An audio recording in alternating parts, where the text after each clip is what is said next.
কারণ এর মধ্যে আমি দিচ্ছি ফুলকপি।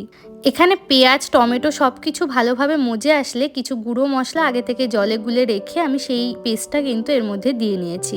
গুঁড়ো মশলার মধ্যে ছিল ধনে গুঁড়ো, জিরে গুঁড়ো, শুকনো লঙ্কা গুঁড়ো এবং অল্প একটু কাশ্মীরি লঙ্কার গুঁড়ো। এবার মশলাটা একটু মতো কষে আসলে তার মধ্যে আগে থেকে ভেজে রাখা আলু আর ফুলকপিটাও আমি দিয়ে নিয়েছি। এবার সব কিছু দিয়ে একটু জল দিয়ে কিন্তু ভালো করে আমি কষাবো। সব কিছু ভালো মতো কষে আসলে এখানে ঝোলের জন্য আমি 1 কাপ মতো জল দিয়ে নিয়েছি।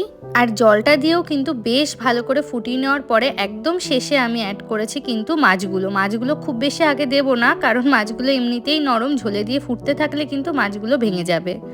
আর এখানে এই মাছের ঝোলটা নামানোর আগে আমি একটু দিয়ে নিয়েছি শাহি গরম মশলা আর 1 চামচ মতো ঘি। আজকের এই স্যামন মাছের আলু ফুলকপি দিয়ে ঝোলের রেসিপিটা আপনাদের কেমন লাগলো তা কিন্তু অবশ্যই আমাকে কমেন্টে জানাবেন।